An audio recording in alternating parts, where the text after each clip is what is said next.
बजने को है, वक्त हो चला है अपना बिहार का। मैं हूं शुभे मिश्रा आपके साथ और चलिए करते हैं खबरों की शुरुआत। बीजेपी के राष्ट्रीय अध्यक्ष और केंद्रीय स्वास्थ्य मंत्री जेपी नड्डा के 2 दिवसीय बिहार दौरे का आज आखिरी दिन है। नड्डा आज मिथिला को ऐतिहासिक सौगात देंगे। स्वास्थ्य मंत्री दरभंगा में कई महत्वपूर्ण स्वास्थ्य परियोजनाओं का जायजा लेंगे और उद्घाटन भी करेंगे। इस दौरान वो शोभन बाईपास पर प्रस्तावित एम्स के लिए निर्धारित जमीन का भी निरीक्षण करेंगे। डीएमसीएच परिसर में लंबे वक्त से बनकर तैयार सुपर स्पेशलिटी अस्पताल का भी नड्डा उद्घाटन करेंगे। 150 करोड़ रुपए की लागत से बने सुपर स्पेशलिटी अस्पताल का निर्माण पूरा हो गया है और केंद्रीय स्वास्थ्य मंत्री जेपी नड्डा आज उत्तर बिहार के लोगों को बहुत बड़ी सौगात देंगे।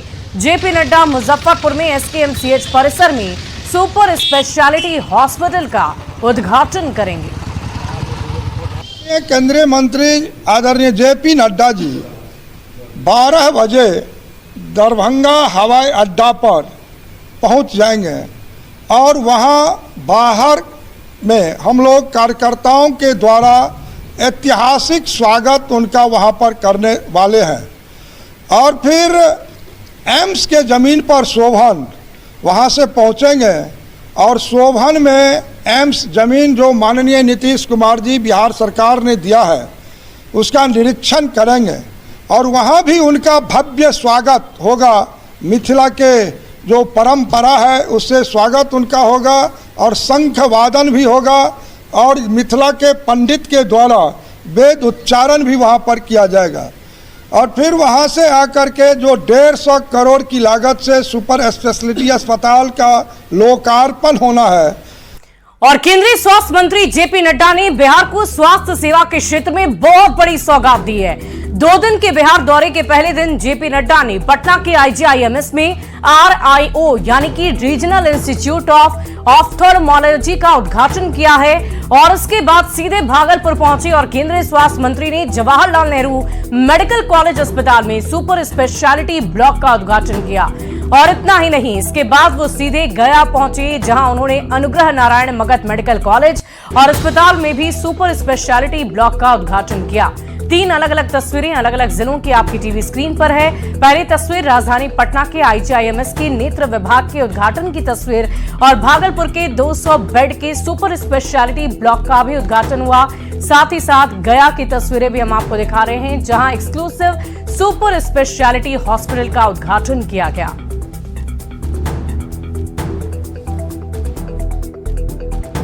और बिहार दौरे का पहला दिन पूरा करने के बाद बीजेपी के राष्ट्रीय अध्यक्ष और केंद्रीय स्वास्थ्य मंत्री JP Nadda Patna BJP office पहुंचे। उन्होंने 2 बैठकों की अध्यक्षता की है और इसमें पहली बैठक बीजेपी सदस्यता अभियान समिति के साथ की गई और इसमें अभियान की समीक्षा करते हुए लक्ष्य को हर हाल में पाने का निर्देश दिया गया। नड्डा ने नेताओं को गांव से लेकर प्रदेश स्तर तक मजबूती के साथ सदस्यता अभियान चलाने और 1.5 करोड़ सदस्य हासिल करने के निर्देश दिए हैं। और इसके बाद बीजेपी कोर कमेटी की बैठक हुई जिसमें 2025 के चुनाव को लेकर अहम रूप से चर्चा की गई। अध्यक्ष ने नेताओं को कार्यकर्ताओं से जुड़ने और सहयोगी दलों के नेताओं से बेहतर तालमेल बिठाने के निर्देश दिए। जायजा लिया संवाददाता रवि एस नारायण ने। सम्राट चौधरी हैं, विजय सिन्हा हैं, दिलीप जायसवाल हैं और इनके साथ साथ यहाँ पे तमाम जो कोर कमेटी के जो मेंबर हैं, संजय जायसवाल हैं और यहाँ पे तारकेश्वर प्रसाद हैं, तमाम जो लोग हैं वो बैठ करके राधा मोहन सिंह है यहाँ पे बैठ करके बात हो रही है।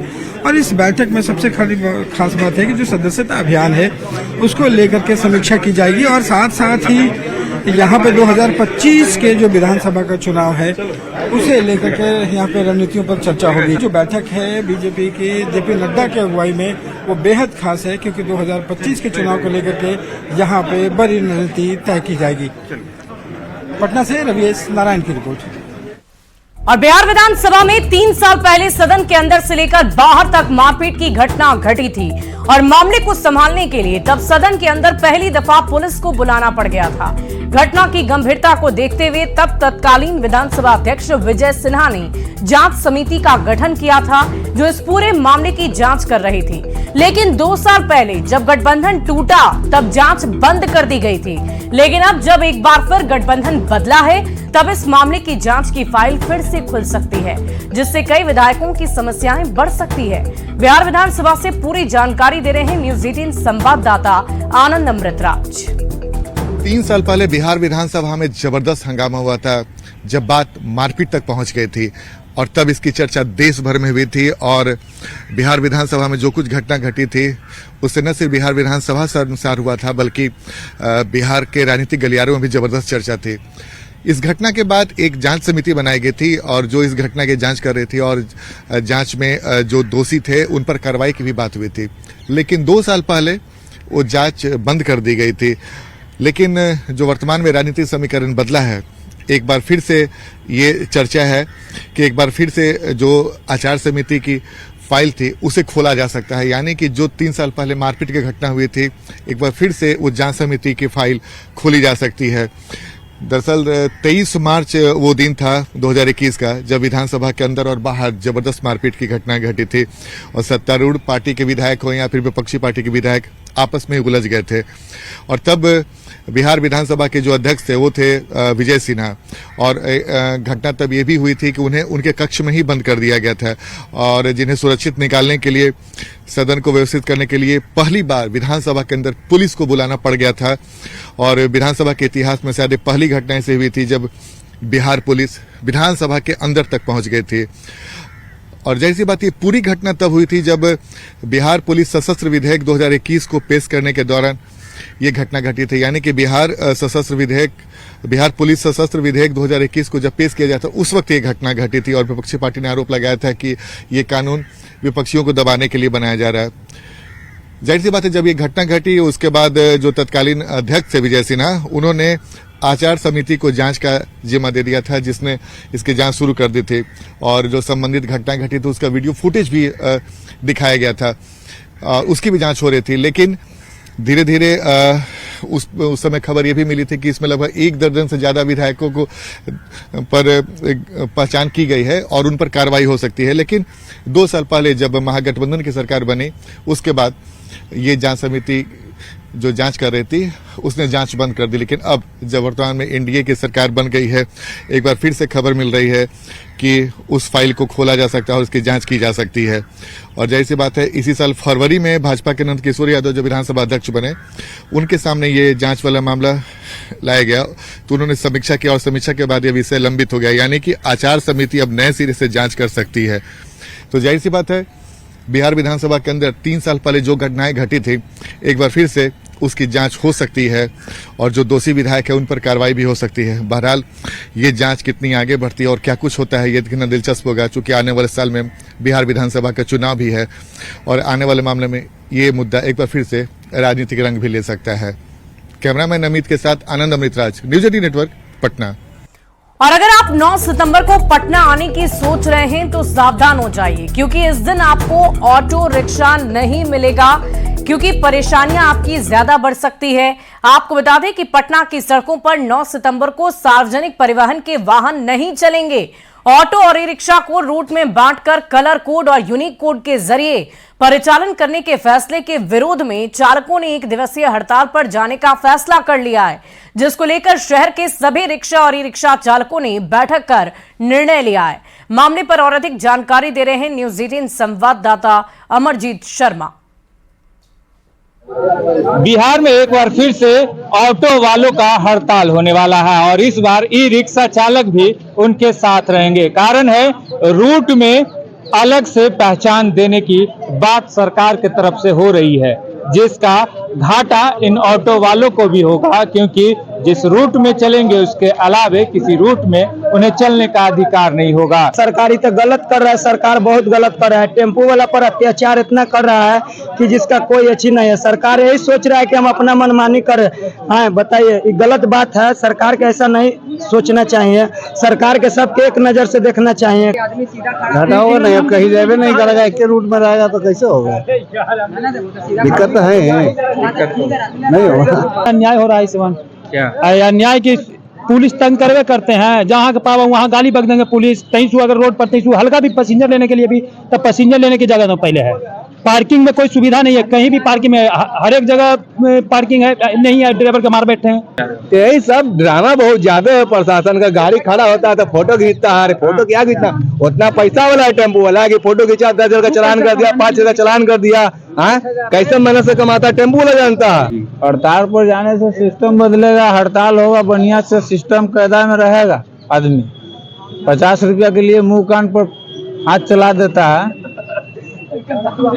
तय कर लिया गया है 9 सितंबर को ये हड़ताल जरूर होगी और उसे रोकने के लिए सरकार प्रयास भी कर रही है, लेकिन जब तक वार्ता सफल नहीं होगी तब तक यह लोग हड़ताल पर जाने से नहीं रुकेंगे। कानपुर से न्यूज़ 18 के लिए मनीष शर्मा। और अगली खबर आपको जमुई जिले से बताएं, जहां बीमार बच्चों के समुचित इलाज के लिए सदर अस्पताल परिसर में 42 बेड का पीडियाट्रिक वार्ड के निर्माण की गति बहुत धीमी है। आईसीयू और अत्याधुनिक सुविधाओं से लैस इस पीडियाट्रिक वार्ड का निर्माण जून तक हो जाना था, लेकिन बीते 3 महीनों में निर्माण कार्य अब तक बंद है। हालांकि कर्मियों का कहना है कि बिजली का काम हो रहा है। प्री फेब टेक्नोलॉजी से लगभग 3 करोड़ की लागत से बीमार बच्चों के इलाज के लिए इस वार्ड का निर्माण होना है। जायजा लिया न्यूज़ 18 संवाददाता केसी कुंदन ने। जमुई जिले के बीमार नवजात बच्चे या फिर 14 साल से कम उम्र के बच्चों को समुचित इलाज मिल सके, ऐसे में सदर अस्पताल परिसर में पेडियाट्रिक वार्ड मतलब पीकू वार्ड का निर्माण कराया जा रहा है 42 बेड का। लेकिन देखा जाए तो निर्माण काम बीते कई महीनों से ठप पड़ा हुआ है और जो पेडियाट्रिक वार्ड मतलब पीकू वार्ड का निर्माण जून में हो जाना चाहिए था। बताया गया था कि जून महीने के बाद से इसकी सेवा लोगों को मिलनी शुरू हो जाएगी और जो जानकारी मिली है उसके अनुसार 42 वार्ड का जो 42 बेड का जो पीकू वार्ड है, यहाँ पर आईसीयू और अत्याधुनिक जो मशीन है उससे लैस आईसीयू वार्ड जो बच्चों का पेडियाट्रिक वार्ड बनना है।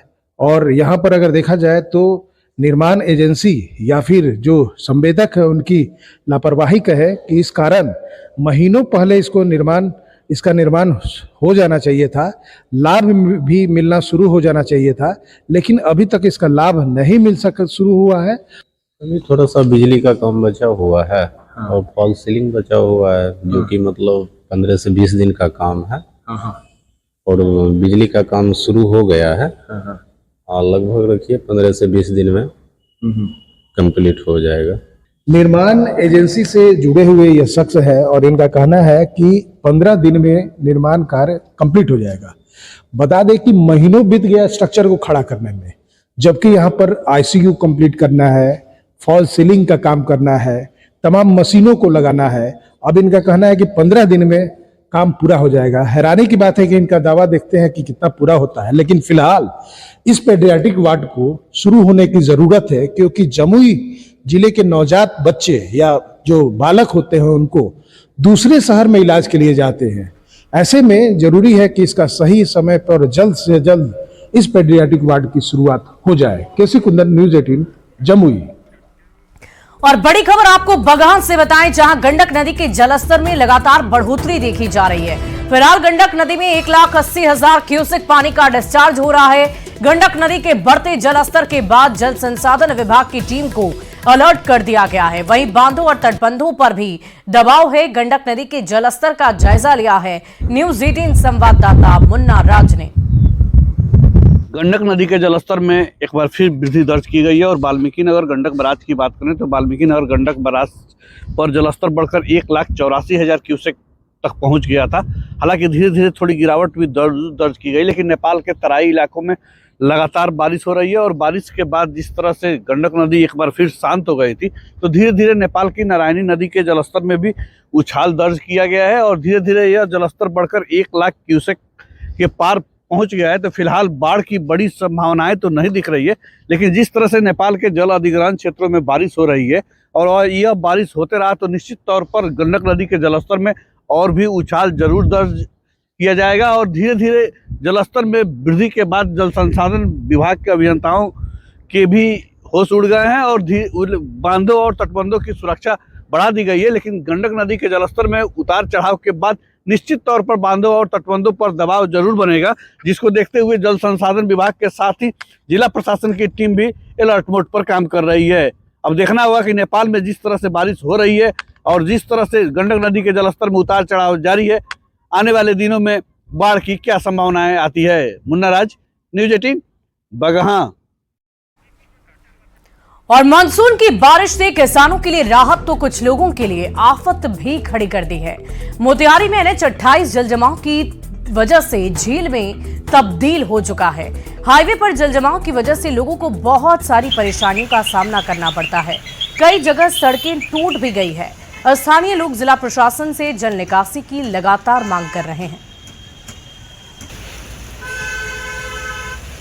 कि बारिश ने कई जगहों पर राहत दी है तो कई जगह पर आफत भी ला दी। देखिए ये तस्वीर जो दिखा रहे हैं, ये कोई आम सड़क नहीं है, बल्कि यह सड़क जो है यह NH की सड़क है और NH की सड़क पे झील जैसी स्थिति उत्पन्न हो गई है, क्योंकि यह मोतिहारी से बेतिया और रक्सौल का ये मुख्य मार्ग है, NH है, NH-28 है। और वहां पर जो तस्वीरें हैं वो तस्वीर आपको दिखा रहा है। झील जैसी स्थिति उत्पन्न हो गई है, जल जमाव है और खासतौर पे नाले की निकासी नहीं होने के कारण तमाम जो जल पानी जो है वो यहीं जम जाता है। और वैसी स्थिति में लगातार प्रतिदिन जो है दुर्घटनाएं जो है वो घटती है। और खासतौर पर ठीक सामने जो है बड़ी सब्जी मंडी है, जहां पर लाखों करोड़ों रुपए का व्यापार जो है वो प्रतिदिन होता है। और जो खासतौर पे जो गाड़ियां हैं वो रेगने का चलती है। बताइए कि रोज ऐसे ही हालात रहता है। जी सर, बारिश हुआ है, इसी हालात इसी तरह रहता है। कैसे आप लोग जाते हैं? इसी तरह जाते हैं, मोटर में पानी पड़ जाता है, एक्सीडेंट भी हो जाता है। एक्सीडेंट भी कई बार हो गया। सर आएगा इस तरह से एक्सीडेंट नहीं होगा सर। बिल्कुल, देखिए रेंग कर गाड़ियां चल रही है और वैसी स्थिति में कई बार जो है घटनाएं भी घटी है और लगभग 2 से 2.5 फीट पानी जो है वो यहाँ जमा होता है। लेकिन कैसे लोग यहाँ पर आकर सब्जी बिक्री कर रहे हैं, कैसे लोग यहाँ से गुजर रहे हैं, ये तस्वीर ही बयां कर रही है कि कैसे प्रशासनिक उदासीनता के कारण यहाँ जल जमाव जैसी स्थिति हो गई है। और NH जो है वो अब जो है जर्जर अवस्था में है और इन इलाकों में जो सड़कें हैं वो टूट गई है और लोग प्रतिदिन इसी गंदे पानी के बीच जो है वो गुजरने को मजबूर हैं। अनिश कुमार, न्यूज 18, पूर्वी चंपारण। और इसी बीच पूर्णिया से आपको बड़ी खबर बताएं, जहां एक महिला की पीट-पीटकर हत्या का मामला सामने आया।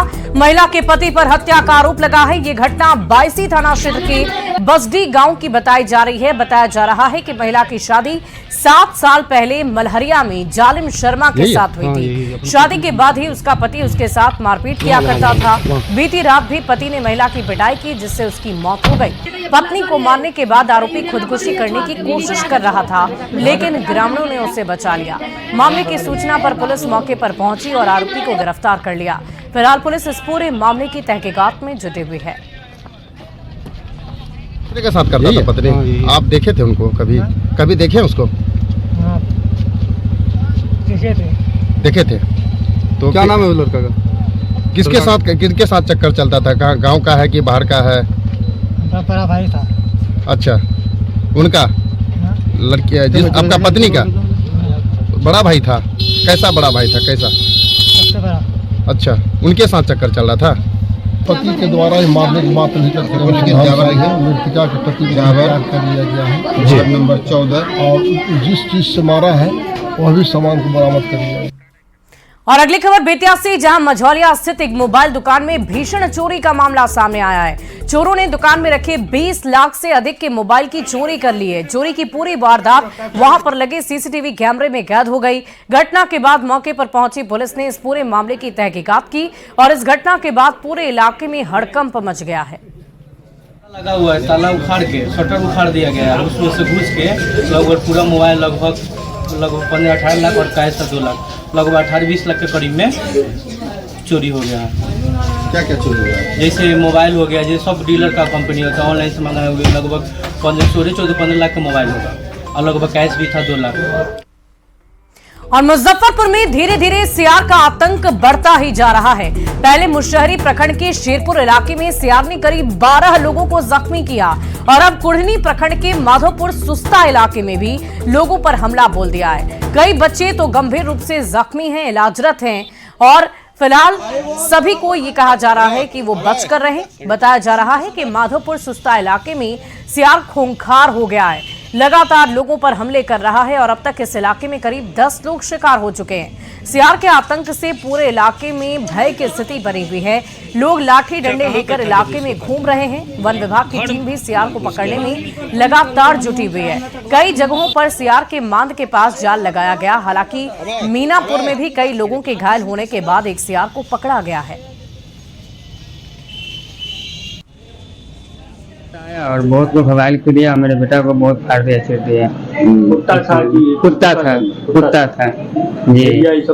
नहीं सर, बढ़िया ऐसा नहीं। कहाँ पर? ये बिशनपुर के था, 5 नंबर वार्ड में हुआ सर। डीएफओ साहब के निर्देश सूचना जैसे ही विभाग को दिया गया, उसके बाद हम लोग एक्टिव हो गए। डॉक्टर साहब, रेस्क्यू टीम के प्रभारी पंकज जी वगैरह, हम हैं, शशि जी हैं, सब लोग साथ में जो है सो लगे हुए हैं। जगह जगह पिंजरा केज वगैरह को लगा दिया गया है। सर्च अभियान भी कल चला था और जहाँ जहाँ उसके आने जाने का ये है, इस चीज़ को लोकेट किया गया है, वहाँ सब जगह पिंजरा लगा दिया गया। और केंद्रीय मंत्री जेपी नड्डा ने पटना के तख्त श्री हरमंदिर साहिब गुरुद्वारा में मत्था टेका है। स्वास्थ्य मंत्री दरभंगा और मुजफ्फरपुर में हाईटेक अस्पतालों की सौगात भी दी है। ये तस्वीरें हम आपको दिखा रहे हैं तख्त श्री हरमंदिर साहिब में कैसे जेपी नड्डा पहुंचे। स्वास्थ्य मंत्री, केंद्रीय स्वास्थ्य मंत्री 2 दिवसीय के बिहार दौरे पर है और लगातार बिहार वासियों को स्वास्थ्य के क्षेत्र में बहुत सारी सौगात दे रहे हैं और इसी बीच वो गुरुद्वारा भी पहुंचे। और यहां रुकेंगे एक छोटे से अंतराल के लिए। खबरें लगातार जारी है।